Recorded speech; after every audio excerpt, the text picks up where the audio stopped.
Hello. So I'm not a Ruby person. I'm an ex-Java developer. You can kill me now. I don't even get to develop in Java anymore, let alone Ruby. So there will be no Ruby in tonight's talk. You may all leave if you wish to. What there will be is quite a lot of roller derby, because I kind of think that's fun. Anyone in here play roller derby? Seen roller derby? Know what roller derby is? Ah, we have experts in the room. That's good. That's good. You were hoping you'd get nobody that knew anything. And then I can just make everything up and no one knows anything. Okay, so the first question, what is roller derby? One of the common questions that I get is it like rollerball? Who in here knows what rollerball is? So this is not a question any of you would have asked me, but we're going to go through it anyway. So rollerball is a film from the 70s where, in fact, here's a poster for it. And it was set, actually, in 2018.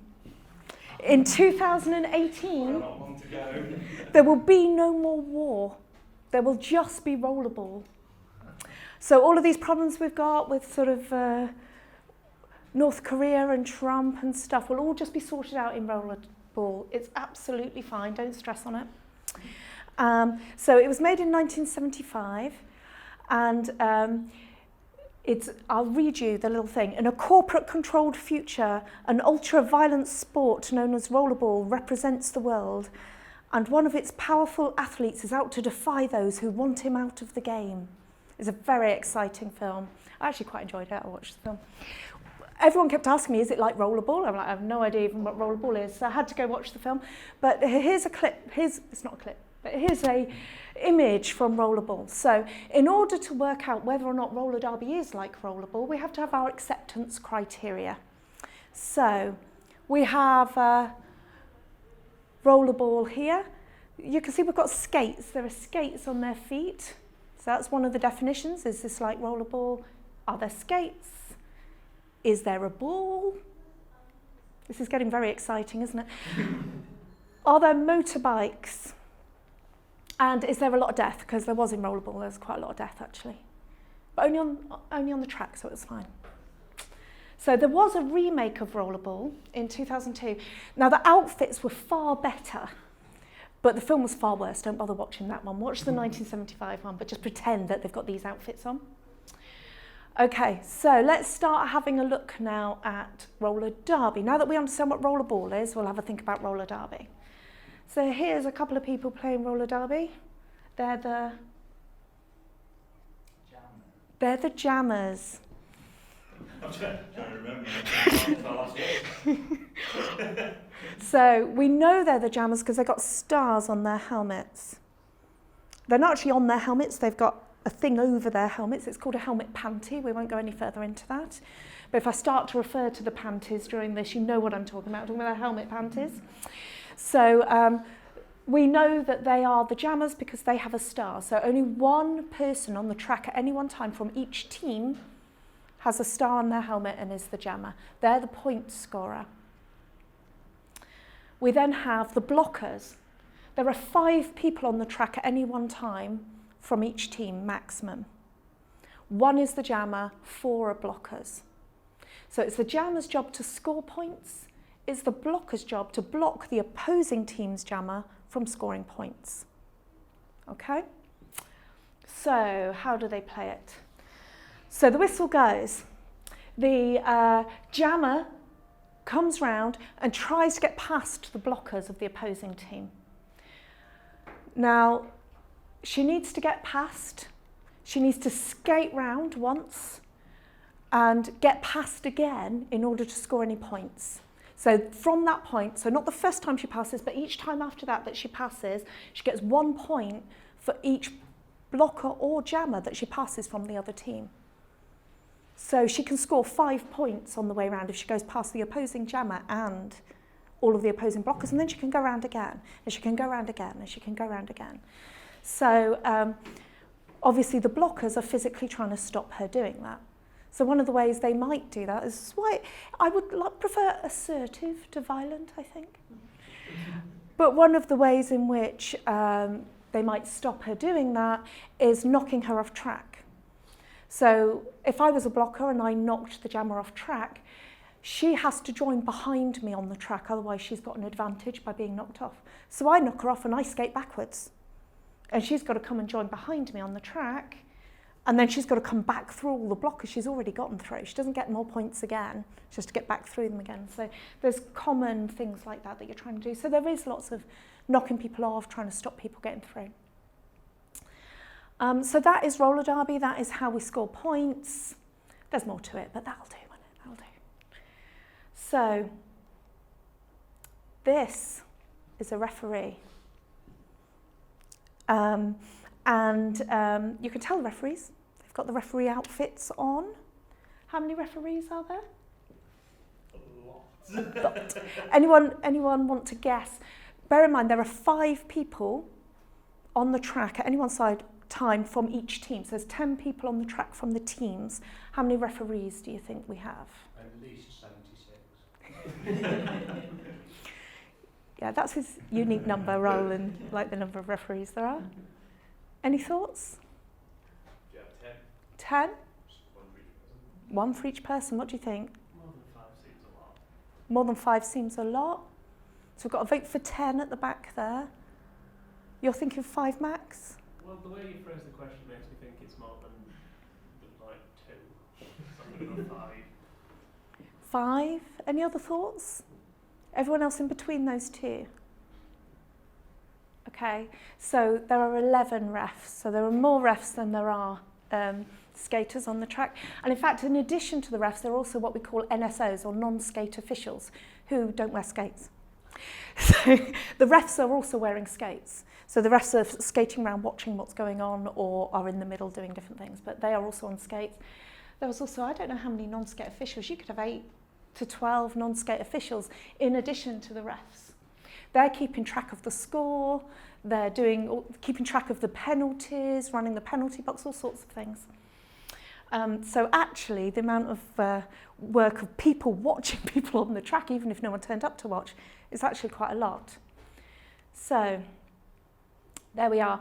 They're very, very serious people, refs, and they work really, really hard. So why are there so many refs? Any thought? Why are we going to have so many referees? It's very fast. It's very Too fast. fast. You need a lot of people to watch what's So you need what's to going on. watch, yeah. There's a lot going on at the same time.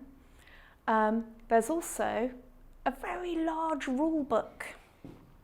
So there are different types of rules that you can play under. This is the front page of the Women's Flat Track Derby Association rulebook.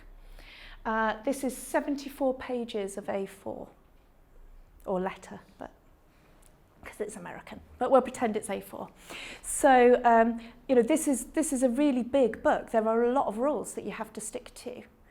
And that's why, partly, there are so many refs. And I guess I should talk a little bit about Agile while I'm here. I'm actually only really here to tell you all about roller derby, but we'll talk a little bit about Agile while we're here as well. So, I've started to see this in the Agile world as well, where the rules are coming in, where that's not part of the process. I hear that phrase, it makes me die a bit inside, but I hear that quite a lot. I used to work at one organisation who always did Scrum, always did 2-week sprints, always had a day of meetings at the end of every sprint to do the demo, to do the retrospective, to do the sprint planning for the next sprint. And whenever I went along to any team's retro, they always said, I'm spending too much time in meetings. And they were always told, that's the process. And that was it, and that was the response. But that isn't how Agile used to be. This isn't what Agile is meant to be. It's meant to be about choosing the right things for that team, for that piece of work, choosing the right tools, adapting as you need to as time goes by as to what that team needs and how they need to work. But more and more, as Agile's become a much wider accepted way of doing things, it's become something with rules and things you need to fit into, and all of that is taking value away. Okay, so what happens to people who break the rules? They sit in the sin bin or the penalty box. And depending, the rules have changed as to how long you sit in there. Is it 60 seconds now? 30 seconds? I can't quite remember. It's changed recently. So here you can see the jammer. The jammer has committed some sort of penalty, which is really easy to do. You're allowed 7 penalties in a game because these aren't always things that you choose to do. Sometimes they're mistakes. And if you were thrown out after the first couple, it would be quite unfair. Each time you get a penalty, you have to go and sit in here. You're not playing, but this is carrying on. So this is the jammer. While the jammer's sat in there, the other team's out there scoring points. And you can't score any points as a team because your point scorer is sitting in the penalty box. And in fact, what are your blockers doing from your team while the opposing team's jammer is in here? They're not blocking the jammer. They're disrupting the blocking of the other team. So the other team can't block you as a jammer because your blockers are hitting them and knocking them out the way so you can skate through. And so you're just going round and round and round and you can get 25, 30 points like this whilst they're sat in there. You have to skate quite quickly, but you can. Okay, so here's an example of someone. Why are they doing that, do you think?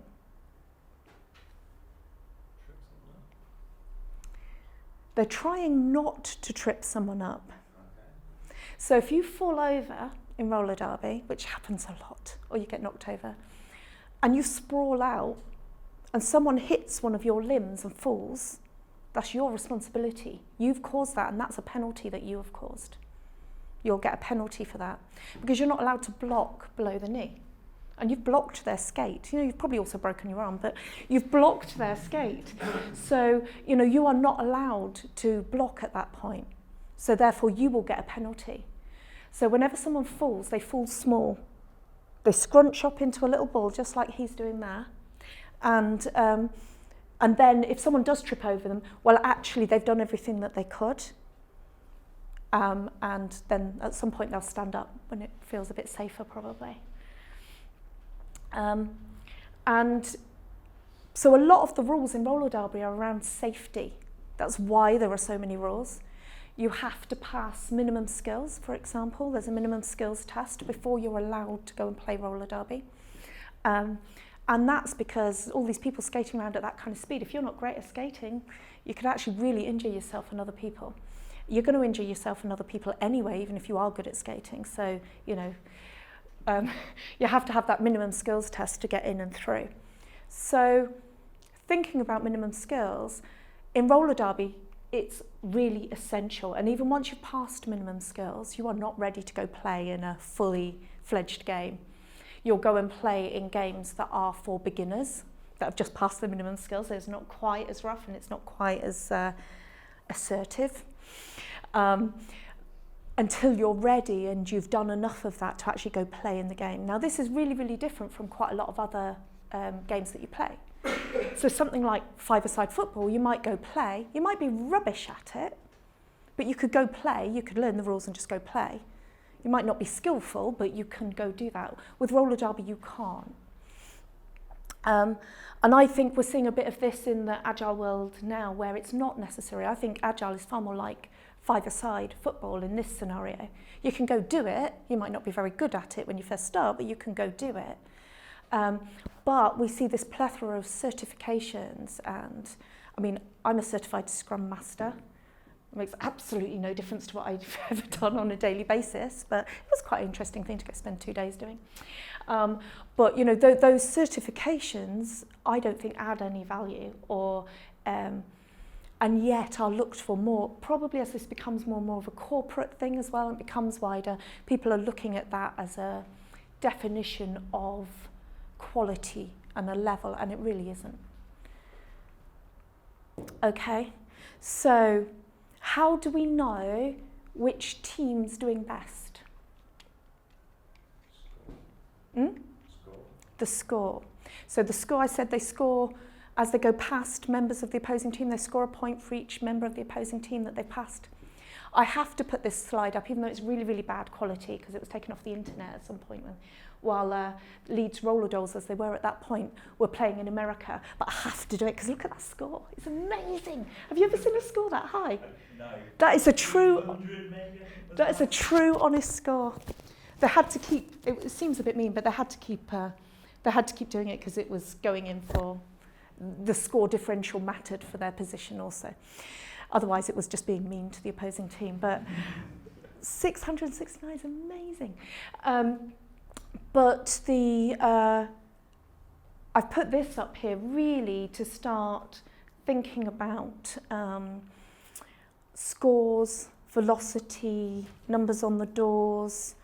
How do we know we're doing well? We've got a higher velocity than we had before because we're estimating differently now because we know that getting a higher velocity people like. All of those sorts of things that people play with. I mean, you guys here, how many of you have had measures of velocity being used around almost a productivity measure? Is that normal for you guys? Yeah. And even if it's not intended as that at the start, it kind of turns into it somehow. And yet, velocity measures nothing. It doesn't measure what you've delivered. It doesn't measure how well you've done. And it is not comparable to anyone else's velocity. Yeah, utterly mad. Anyway. It's also about teams. So we have two teams in here who are working against each other. There's a strategy. They work out how to work together as a team. Now, you might notice there's more than 5 people in this group. That might look a bit odd after what I've told you. There's only 5 people on the track at any one time. But there are 14 people maximum that you can have in a team. So that team consists of 14, but only 5 are on the track. Why? Because they go out and they work really hard for the 2 minutes that the jam runs for, and they are utterly exhausted, and they come off and other people go on and take over for the next jam. So each 2-minute period is a jam. Again, it's not sustainable. You need a team of almost 3 times the size of the team that's actually on the track in order to make that work. I have seen a team play with only 7 people in their team for the full game, utterly exhausted at the end of it, but they did it. I was quite impressed. I was glad I wasn't one of them. But you know, they worked really hard to do that. But normally you would have 14 and you would swap in and out and take different positions. Sometimes you'd be the jammer, sometimes not, etc., just depending on what worked for you and the team. But each team has its own strategy, its own way of working. They work out between themselves what their strengths and weaknesses are with different members in the team, and what one person is great at, what another person works well, and how they work together. And that whole thing comes together so that those groups of 5 can come out appropriately from the team, and they can all work and keep the same strategy. It's points differential that matters. So it doesn't really matter whether you went out there and got 30 in that jam, which would be highly unusual, a very high number. If your opponent's got 29, you might as well have only gotten 1 and held them to 0. So it's only the differential that matters, and there's lots of different tactics and strategies that teams come up with to do with that.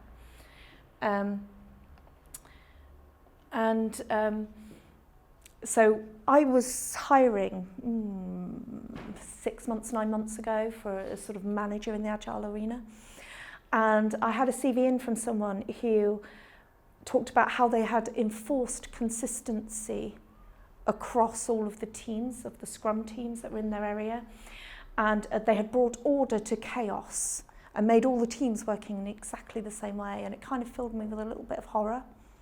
I didn't interview them because I didn't think I could quite take it, but I kind of would have liked to have had a good conversation with them about that. But it's that kind of attitude which I find problematic. Okay, so a lot of roller derby teams are by the skater for the skater, and what that means is it's run by the skaters. There's not an external person who runs it and these people come and skate. Now some leagues are run by somebody who kind of owns the league, and they'll choose who comes into their teams or not, you know, it's kind of in that. But most of them are actually run by the skater for the skater. So it is a collaborative running. So who keeps the website up to date? someone who's a bit more techie than some of the others, who does the PR. Well, actually someone who's quite into that and quite enjoys doing that sort of stuff. Maybe they do it for work, but maybe they don't and they'd like to, and they kind of play a bit. And people self-select as to what areas they go into, what they do. But to be on the team with most by the skater, for the skater teams, you have to do something that's not about skating, that's about actually running it as well. And what that means is people self-select into the areas that they want to be in. All teams I know, they manage. Someone does all of the jobs that need to be done. And it becomes a far more holistic and organic way of working. And I think that's what we want from our Agile teams. I think actually people having very separate roles and very defined and very isn't great. I think people should be able to self-select in. Your issue there is, do you cover all the bases? And that's about having a good team where people will do their second favourite thing in order to fill in those edges that need filling in. But this for me is a really good model for that. This works even though there is officially someone who is officially the head of the team. Each year it's someone different, officially head of the group, but they don't actually tell anyone what to do. Okay, so what do you think's happening here? Switching jammer. So what's she holding in her hands? She's holding the helmet panty. The helmet panty in her hands, that's true. And yeah, we're swapping jammers. So there is only one jammer at any one time from each team on the track, but you can swap to someone else. You can only do it to one person, and that person has a special stripe panty on their head. So you can't just hand it to anyone, you can only hand it to the person with the striped panty on their head. But you can swap jammers. So if you're stuck behind and you just can't get past the blockers, you can actually take it off your head and pass it to that person on the other side who'll put it on and skate round as the jammer. And they will be the jammer for the rest of that jam. So it can only happen once in a jam. It doesn't have to happen, but it can. I think quite often, if we look at roller derby, who gets cheered in roller derby? It's the jammers. They're the ones who are point scoring. Not that I'm a blocker and got anything about this or anything, but you know, the blockers who are there stopping the opposing team from jamming, it's just not sexy. It's just not fun. It's just not the people who get the attention. And I find that a lot in work environments as well, where there's someone who's the person who stays late, or they're the person who always pulls it through. They're the person who knows this area of code much better than anyone else and can just go in and fix this stuff. So my question there is, well, if they're that great, why haven't they handed that to someone else? Why has that skill not been spread out? Because actually that for me is an issue. And we have this, and the star on the panty, I think, really says it all, you know. We have this star complex.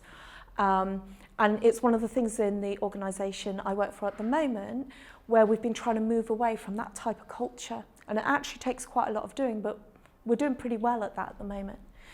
But it's actually quite hard for the person who is the star to give that up as well, to not be the one who's always doing all the stuff. It's actually a really hard mental move. So I see the panty movement as a positive thing in this scenario. Okay. So, roller derby athletics. So this is a picture of a roller derby track. A track is oval in shape. And this movement round it that you can see here, this path that's marked out, is called the diamond.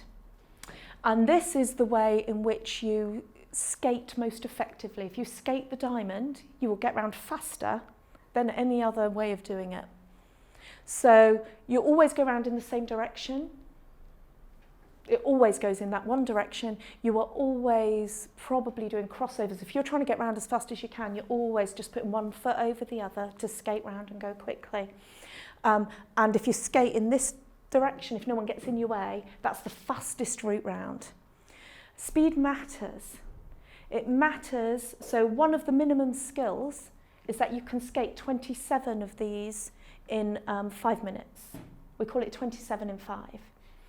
And regularly at nearly every practice, we will do a 27 in 5 practice. It isn't really a 27 in 5, it's as many as you can do without collapsing on the floor in 5 minutes. And once you can do 27, you're pushing for more and more and more. But actually it takes quite a long time to get up to 27 as well.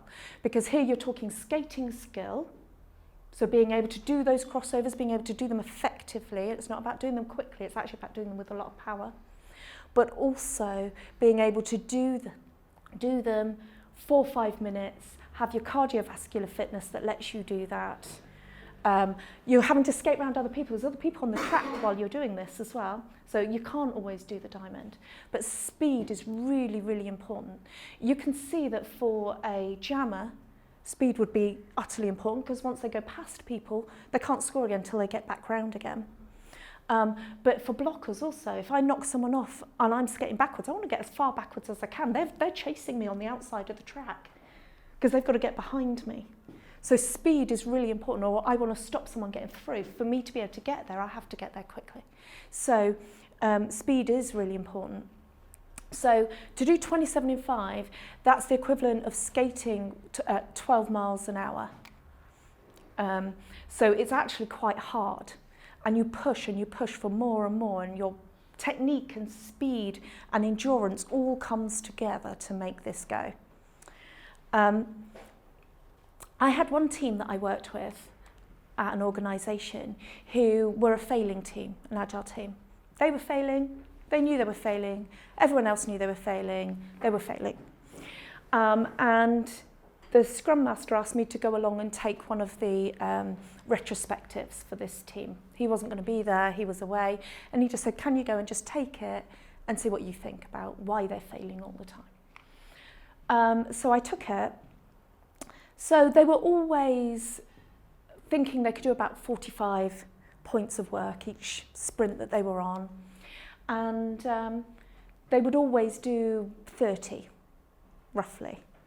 But they always planned in 45, they were always failing, always getting to 30. And this was happening time after time after time. And I kind of asked in the retrospective, why? Why are we in this cycle? And what it turned out was that the Scrum Master had worked out how many points they had to do every sprint in order to meet the release goal that they had, which was 9 months later. And it was 45. So they were sitting there in sprint planning, effectively being told you have to bring 45 points in. And so they'd bring 45 points in and then they'd fail to meet it because they weren't a failing team, it's just that their velocity was 30 and we should be using that to work out how long it's going to take to get everything. Do we want to cut back on all of those things, all of those great things that you get really early from Agile? I would like to say that story is unusual, but I don't think it is. And there's more and more of this almost, I touched on it earlier, but it's velocity as target, velocity as commitment. It used to be that in Agile, the word commitment around velocity and other things was used as we are committing to each other and to ourselves that we will get this done during this period. Now it's turned somehow into commitment to the business that we'll get that done in that period no matter what. And that is not what that was intended to be. That was meant to be a mental commitment. Instead of the manager saying, you said you could do it in a week, do it in a week, the team actually saying, we can get this done. And they might be right and they might be wrong, but that mental difference between the two is what you're trying to get, not the do it no matter what. Okay, so sometimes things go wrong. I just like this picture, I just thought I'd put it up. So people fall over all the time, like it. Right, so one of the great debates, is it roller derby, is it roller derby? Any thoughts? I've only ever heard it as derby. Is it regional? If you think of the US and the UK as different regions, yes. Yeah. Which I think is reasonable. So it's an American sport. And in America, they say derby. It's roller derby. It is an American sport. We've brought it in from America. So should we call it roller derby rather than roller derby? What do you think? No one cares, do you? If I was speaking to a roller derby, they would really care, wouldn't they? Yeah. They would really, really care.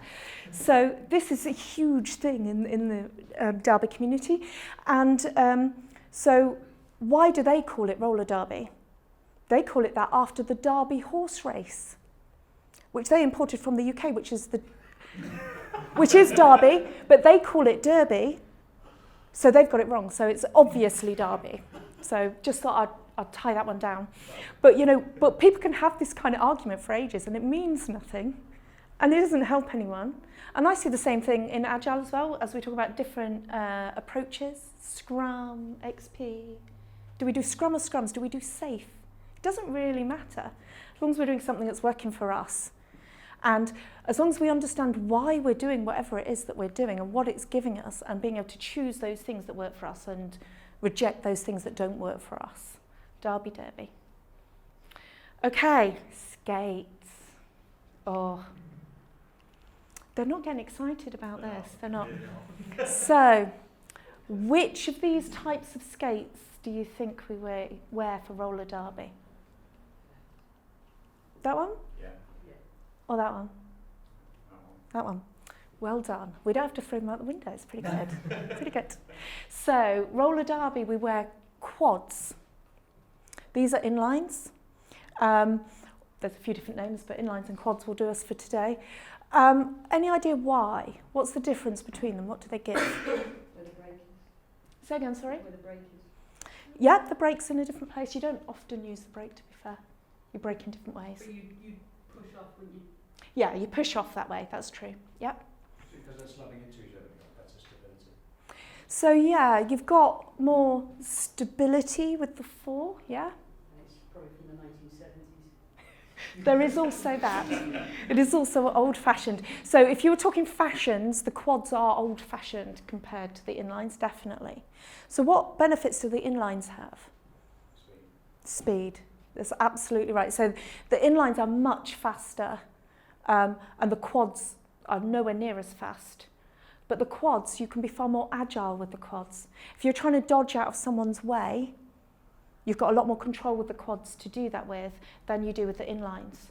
If you're trying to jump from one leg to another and get in the way of somebody, you're much more likely to be able to do that. If you're trying to hit somebody with your shoulder, not with your elbow, because you'd end up in the penalty box, but with your shoulder, that's absolutely fine. I've got very pointy shoulders, apparently. A particular bruise that I tend to produce on people, which I'm quite proud of. So the quads allow you to do that leaping around, allow you to do all of the movement. So a lot of blockers, they're not skating around very quickly. What they are trying to do is be really sturdy on their feet and not let the jammers past. So, and the jammers are wanting to jump around the blockers. If the blockers leave a space, they want to be able to jump through it. So that agility matters. So we have agility and flexibility, and we have speed. So these are two separate requirements. And I'm not going to talk about agility versus speed. Just thought I'd throw that in as a bit of a misnomer there. But more agile versus waterfall. It's actually really offensive to me when someone says, "Oh, were you rollerblading at the weekend?" It's like, no, I don't rollerblade. I play roller derby. It's on quads, and they're going, what? Why does it even matter? But it matters to me. And we have these same arguments around agile and waterfall. It's the same thing of, well, I don't work that way, I work this way. And actually, in reality, I remember posting something about, someone asked a question around, can you have a hybrid between agile and waterfall? And I actually posted about that, and I said, I think actually you can. I work in the finance industry. We have a lot of regulatory changes that we need to do. I can't do that in a thoroughly agile way because my business need to be talking to the regulator about exactly what it is they mean. What is it that they really want? Because, of course, the requirements from the regulator aren't great either. And then they need to have a think and a debate internally about how are we as an organisation going to meet those needs. And that's got a number of different possible routes through.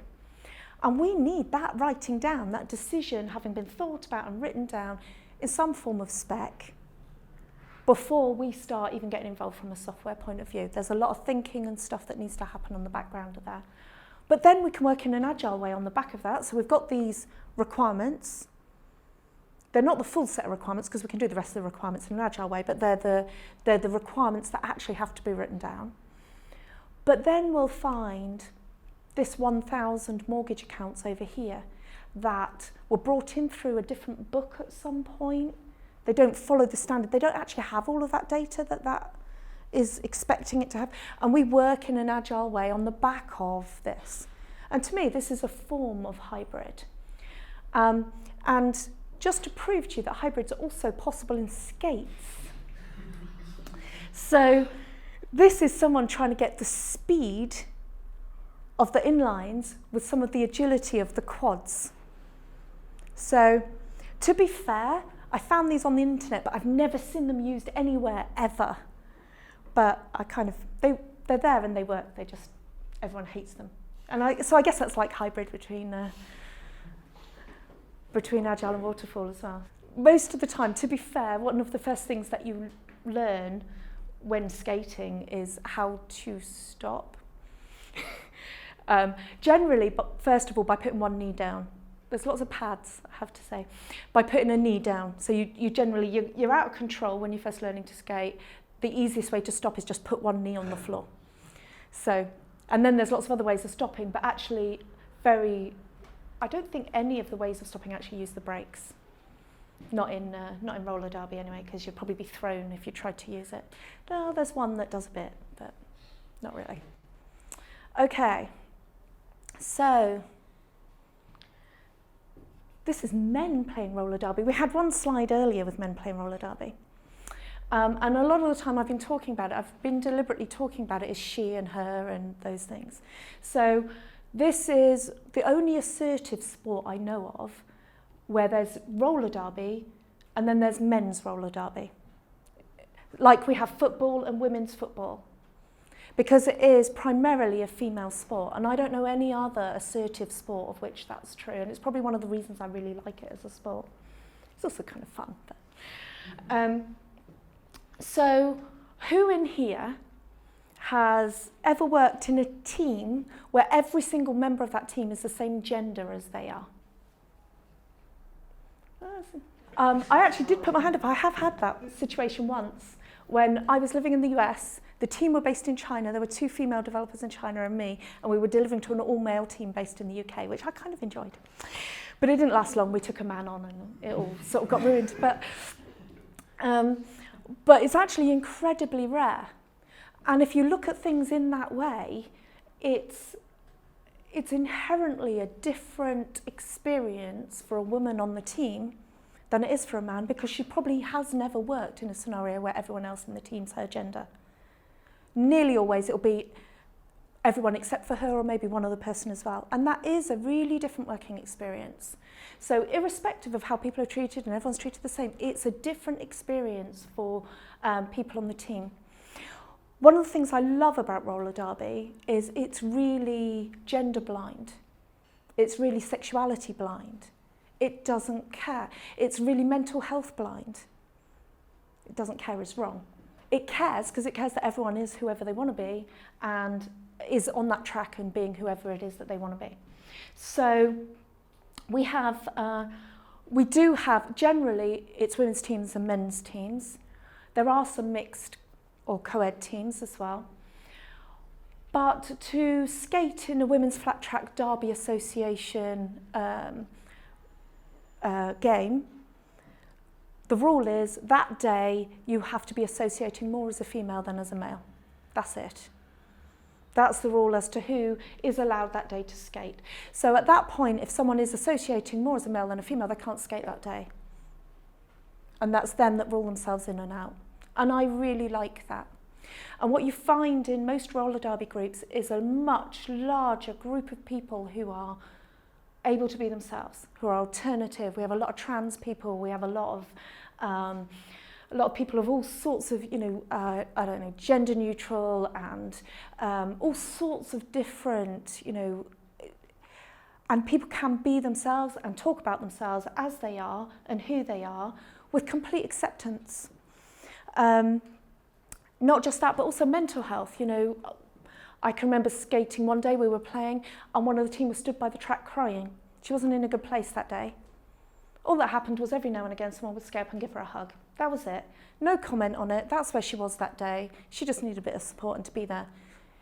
And she was adding to the team just by the fact she had actually bothered to turn up when she was feeling so bad. And I love that about roller derby. It's so accepting. It's so out there. You know, it's so... I mean, I'm really vanilla. I'm ever so boring. Really, really vanilla. I don't have any... I'm the gender I am. I'm heterosexual. I don't have pink hair. You know, I don't even have any tattoos, which is almost unacceptable. And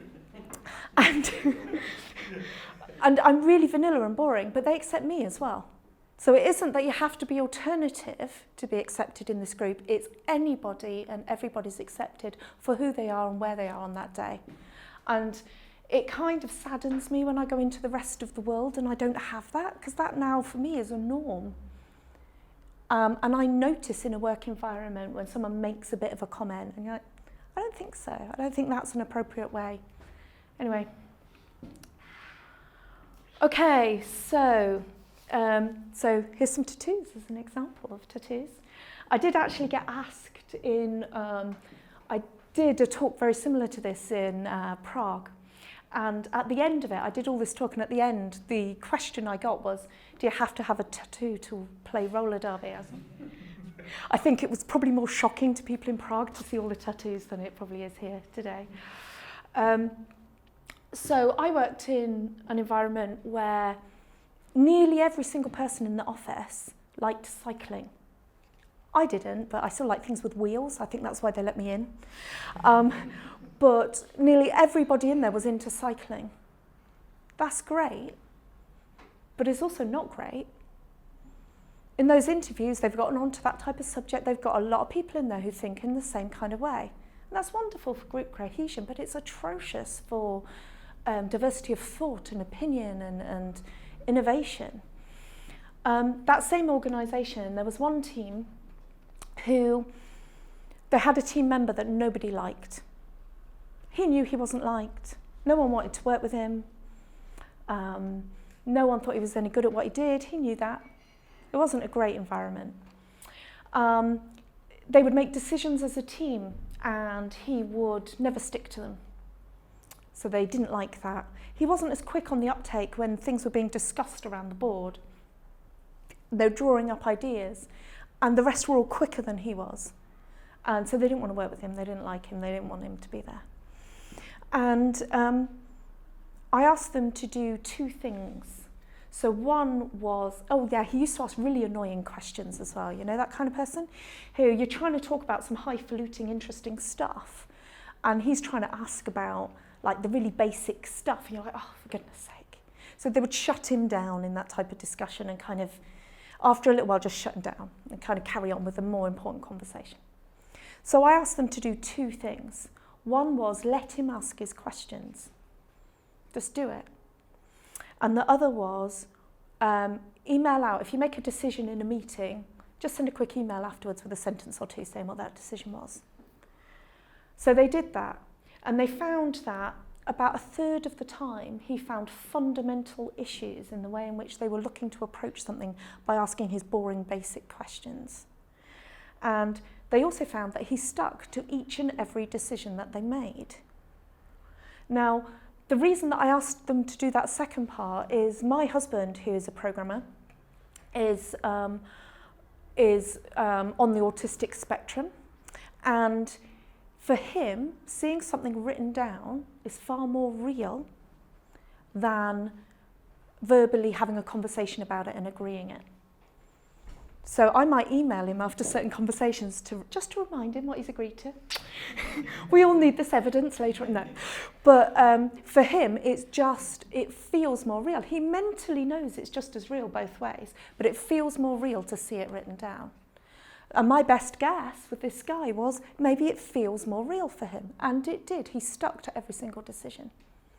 He thought differently. He didn't think on his feet as quickly as the other guys, but he thought more deeply about what they were talking about. And he brought real neurodiversity to that team. And what they did was try and ostracize him and push him out. And that for me is a really, I would love to say that that team then had this hurrah moment and from that point on loved him. They didn't, but they got on a lot better with him than they did before, and they understood the value that he was bringing, being very different to the value of what the rest of the team was bringing. Different, but of value, but in a different way. So the question we've all been asking ourselves, even though we had no idea what rollerball was at the start of today, is it like rollerball? So we've got to revisit our acceptance criteria. So skates. Do we have skates? Yes. And are they the same sort of skates? You can't really see because it's not a very good picture, but they are. They're quads. So double tick for skates. Do we have a ball? No. So that's already going bad for rollerball, isn't it? Motorbikes. We have those. We have those. Motorbikes. Well, I actually think this is something we could learn from rollerball. I'm thinking we should have bikes because that was so cool. You should watch the film. Really cool use of motorbikes. And I definitely think we should be sort of writing to the WFTDA and just sort of telling them that motorbikes should be in the next rule change. What do you think? I think so. I think so. Definitely. And then do we have death? No, not a lot of death. We have some broken ankles and things like that. Somebody with concussion once. Yeah, so. that's. I went to a whole day, like a 6-hour training session at one point, which was one that lots of people came from lots of different places. So it's like a whole day on a Saturday, and 2 people broke their ankles. It wasn't even a game. It was literally just training. 2 people broke their ankles. It was good. Someone else sprained theirs, so they were lucky. Yeah, it wasn't good. And it's always great when new people turn up to sort of join the team. So we'll do things where we'll go out and sort of say, come, learn to play roller derby. And people turn up and we lend them kit. And who's there sorting through the kit we've got and giving it to them? It's the people with broken bones because they're not skating. So they turn up, they've got broken legs, broken arms, stuff all wrapped up. And they go, oh, what about this pair of skates? It's almost like part of the acceptance criteria of people joining is that that's okay, because if it isn't, you probably shouldn't be playing anyway. So I've talked about do you have to have a tattoo to play roller derby? Do we know the answer to that?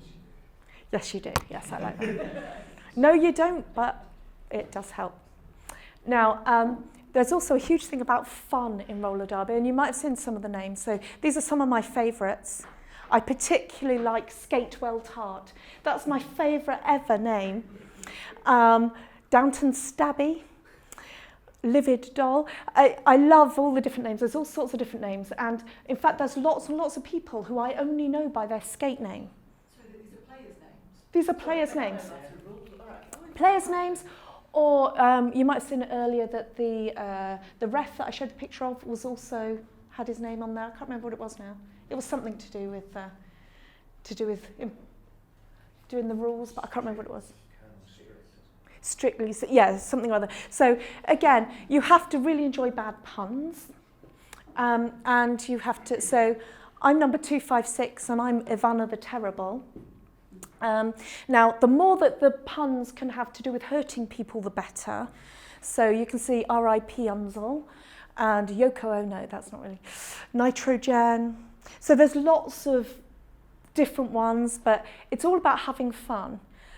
When people come up to me and say, oh, I know someone who skates in that team, it's such and such, and it's Hazel. And I say, do you know what her skate name is? And they say, no. And I said, I have no idea who that is, because I only know people by their skate names. So I'm known as Ivana. They know me as Ivana, and that's not my name at all. Or Terra. One or the other they call me. Locally, if you want to go see some roller derby, Sheffield Steel Roller Girls. There's also lots of teams in Leeds as well if you want to go up there. But go and see them, watch them. You'll now be able to, as they skate around, you'll know the rules. You'll know when they're being sent. So if you see this happening what does that mean? Insubordination is the most important one. Yeah, it's not that. Although it, so if, yeah. So if you give the ref a bit of cheek, if they say you've committed a penalty that you don't think you've committed, and you say, oh, they might do this at you, insubordination, 2, that means you've got 2 penalties to serve and it counts as 2. Do it again, it's 3. So you can get up to your 7 quite quickly, get thrown out the game if you have 7, you have to leave at that point. Yeah, I haven't got enough fingers. So that's insubordination, so it's the most important one to know. So you can go and watch and you could be expert. You could take some friends and go, oh, look, oh yes, that's the jammer and they're scoring points and they're doing this. So in none of this were there any photos of me playing roller derby. And that's because when I play, I look like this. But that's everything I had to say about roller derby and about Agile. So thank you for listening. I didn't even try and put anything Ruby in there. Say something Ruby. Rainbow. Rainbow. We don't skate on rails.